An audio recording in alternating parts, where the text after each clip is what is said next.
আলিপুরদুয়ার লোকসভা কেন্দ্র থেকে আসন্ন নির্বাচনে এবার প্রার্থী হয়েছেন বিজেপি তরফ থেকে কেন্দ্রীয় প্রতিমন্ত্রী জন বার্লা। তাকে প্রার্থী করা হয়নি, তাকে প্রার্থী করা হয়েছে না মনোজ টিগ্গাকে। আর এরপরেই মনোজ টিগ্গার বিরুদ্ধে ক্ষুব্ধ হয়েছেন জন বার্লা। আলিপুরদুয়ার লোকসভা কেন্দ্রের বিজেপি প্রার্থী মনোজ টিগ্গাকে দেখে রেলের অনুষ্ঠান ছাড়লেন জন বার্লা। মনোজ টিগ্গাকে প্রার্থীপদ প্রত্যাহারের দাবিও জানিয়েছেন জন বার্লা। দেখুন, ওনার কথাতে কোনো সত্যতা নেই, ঠিক আছে।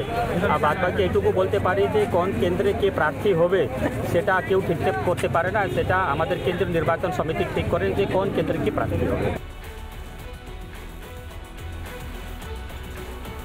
মনোজ টিগ্গা বনাম জন বার্লা, কেননা মনোজ টিগ্গা তাকে প্রার্থী করা হয়েছে, জন বার্লাকে কেন প্রার্থী করা হয়নি তাই প্রকাশ্যে তাকে দুর্নীতিবাজ বলে আখ্যা দিতে পিছুপা হচ্ছে না জন বার্লা। প্রথমে প্রার্থী তালিকা প্রকাশ করেছে বিজেপি, আর প্রথম পর্বে যে প্রার্থী তালিকা রয়েছে আর সেখানেই নাম দেখা গিয়েছে কার না মনোজ টিগ্গার। আর সেই বিষয়টি মেনে নিতে পারছে না কেন্দ্রীয় প্রতিমন্ত্রী জন বার্লা। মনোজের প্রার্থীপদ যাতে প্রত্যাহার করা হয় সেই দাবিও তিনি বারবার জানাচ্ছেন, একের পর এক ইস্যুতে তুলোধরা করেছেন। এবার বলা যেতেই পারবে যে পদ্ম ফুলেও যেন কাঁটাটা সামনে আসছে, কেননা মনোজ টিগ্গাকে দেখে রেলের অনুষ্ঠান ছেড়েছেন জন বার্লা। আমি ওর জন্য ভোট করব। मोदी हमारे साथ है, सबका साथ सबका विकास सबका विश्वास और प्रयास है। हमारा संगठन आदिवासी संगठन है, हमारा आदिवासी आंदोलन चलेगा, चाय बगान के लिए आंदोलन चलेगा। हाँ, हमको पार्टी हमको आशीर्वाद देगा रहेगा, नहीं देगा तो भी हम अपना संगठन लेके जिंदाबाद रहेगा। তিনি স্পষ্ট বললেন যে মানুষের স্বার্থে তিনি লড়াই করে যাবেন, তবে দলের প্রতি যে তার একটা চাপা ক্ষোভ রয়েছে সেটাও তার গলায় স্পষ্ট হলো, কেননা তিনি বলেন দলের আশীর্বাদ থাকলেও তিনি সংগঠনের সঙ্গে থাকবে, আশীর্বাদ না থাকলেও তিনি সংগঠনের সঙ্গেই থাকবেন। এক কথায় সামনে যেহেতু লোকসভা নির্বাচন রয়েছে আর সেই নির্বাচনের আগেই যে প্রথম পর্বের প্রার্থী তালিকা প্রকাশ করেছে বিজেপি, তাতেই যেন মন ভার জন বার্লার।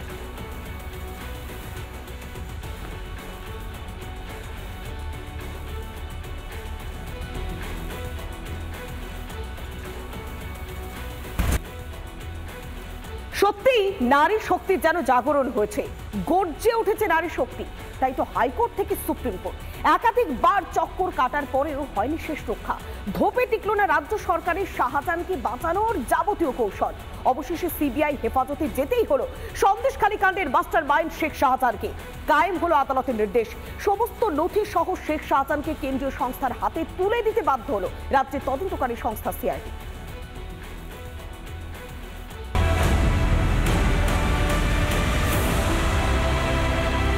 সিবিআই এর হাতেই তুলে দিতে হলো শেখ শাহজাহানকে। কলকাতা হাইকোর্টের নির্দেশ আর চেপে রাখতে পারল না সিআইডি। চাল বাহানার পর হস্তান্তর করতেই হলো সন্দেশখালী তৃণমূল নেতা শেখ শাহজাহানকে। এই মুহূর্তে পুলিশের হেফাজত থেকে শেখ শাহজাহানকে নিয়ে বেরিয়ে যাচ্ছে সিবিআই। মঙ্গলবার কলকাতা হাইকোর্টের প্রধান বিচারপতি ডিভিশন বেঞ্চ নির্দেশ দেয়। নির্দেশে বলা হয় সন্দেশখালী কাণ্ডে তদন্ত করবে সিবিআই। শেখ শাহজাহানকে হেফাজতে নেওয়ার নির্দেশ সিবিআইকে। মঙ্গলবার 2 ঘন্টা অপেক্ষা করে সিবিআই। খালি হাতে ফিরতে হয় আধিকারিকদের। পাল্টা রাজ্য সুপ্রিম কোর্টে মামলা দায়ের করে। জরুরি ভিত্তিতে শুনানির আবেদন করে রাজ্য। শুনানির দিন নির্ধারণ করবেন প্রধান বিচারপতি, জানিয়ে দেয় শীর্ষ আদালত। পাল্টা হাইকোর্টের রায় অবমাননার মামলা করে ইডি। মানে বাংলার পুলিশ তারা এসে ধরবে, তাকে অ্যারেস্ট করে নিয়ে আসবে, আর তারপর স্পুন ফিডিং করে তাকে সিবিআই কে দিয়ে দেবে। কেন সিবিআই ইনভেস্টিগেশন দরকার, এই বিষয়টা নিয়ে আমরা প্রথম দিন থেকে বলছি। আজ অব্দি তৃণমূলের নেতা মন্ত্রীরা বলে যাচ্ছে যে সন্দেশখালী একটা পকেট ঘটনা, এইটাকে নিয়ে একটা বড় ঘটনা করার চেষ্টা করা হচ্ছে।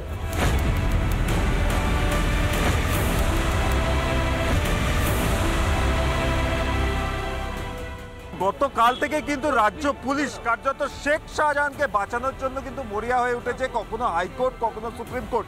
এবং আমি এখনকার একবার চেহারাটা দেখাতে বলবো ভবানী ভবনের। একবারে দেখতে পাচ্ছ যে ভবানী ভবনের যে সামনের অংশটা সেটাকে কিন্তু কার্যত র্যাব এবং পুলিশ দিয়ে ঘিরে ফেলা হয়েছে। ভিতরে দাঁড়িয়ে রয়েছে সিবিআই এর পরপর 5খানা গাড়ি, এবং এতে করেই শেখ শাহজাহানকে নিয়ে আসা হবে। বুধবারও পুলিশের টালবাহানার কমতি ছিল না, কিন্তু নিজাম প্যালেসে সিবিআই তৎপরতা ছিল চোখে পড়ার মতো। ঐতিহাসিক মুহূর্ত শেখ শাহজাহানের মতো তৃণমূলী গুন্ডা মাফিয়া যার ওই মমতা বন্দ্যোপাধ্যায় আইনসভায় দাঁড়িয়ে সাফাই দেন, চক্রান্তের গল্প তোলেন, সেই শেখ শাহজাহানকে সিবিআই হাতে হস্তান্তর করে দেওয়া হয়েছে। ভবানী ভবন থেকে জোকা ইএসআই হাসপাতালে নিয়ে যাওয়া হয় শেখ শাহজাহানকে। সেখান থেকে নিজাম প্যালেসে নিয়ে যাওয়া হলো শেখ শাহজাহানকে। অবশেষে সন্দেশখালী কাণ্ডের তদন্তভার হাতে পেল সিবিআই। রিপাবলিক বাংলা। কেননা বঙ্গ সফরে প্রধানমন্ত্রী নরেন্দ্র মোদী, আর সেখানে একের পর এক ইস্যুতে রাজ্য সরকারকে তিনি তুলোধনা করেছেন। বিশেষ করে মা বোনেদের উপরে অত্যাচার করে ঘোরতর পাপ করেছে তৃণমূল কংগ্রেস। গোটা বাংলায় সন্দেশখালীর ঝড় উঠছে। তৃণমূলের মাফিয়া রাজ শেষ করতে বাংলার নারী শক্তি জাগ্রত হয়েছে। আরো একবার সন্দেশখালী নিয়ে রাজ্যের শাসক দলকে তুলোধনা করলেন প্রধানমন্ত্রী নরেন্দ্র মোদী।